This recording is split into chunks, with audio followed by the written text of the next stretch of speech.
नमस्ते प्रणाम, मैं हूँ लोक गायिका पिंकी मंडल और मेरे साथ है आज तबले पर अजय भैया जी।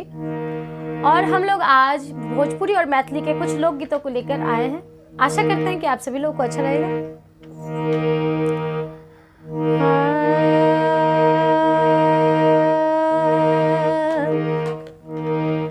बताव चांद केकरा से कहाँ मिले जाला,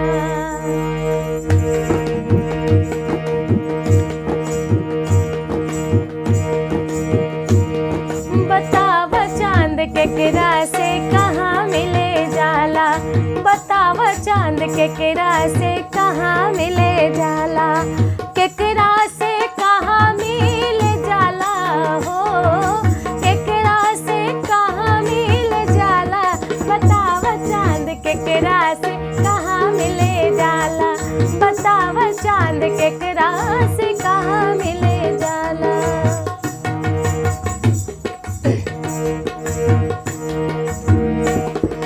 तोहरे सूरतिया से भैले जोरिया, तोहरे सूरतिया से भैले जोरिया, लहर लहर के बहे पूरवैया, लहर लहर के बहे पूरवैया, गरज गरज के चमके बिजुरिया, गरज गरज के चमके बिजुरिया, तब हो ना तू अलसाला हो, तब हो ना तू अलसाला, बताव चांद केकरा से कहाँ मिले जाला, बताव चांद केकरा से कहाँ मिले जाला।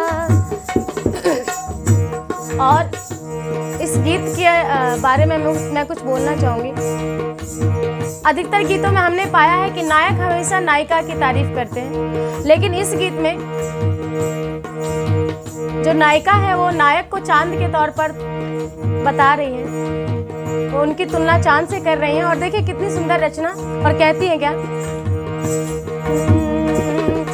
ए हो तनी चांद सुनला हो बतिया, ए हो तनी चांद सुनला हो बतिया, हमरो के अपन बनाला संगतिया, हमरो के अपन बनाला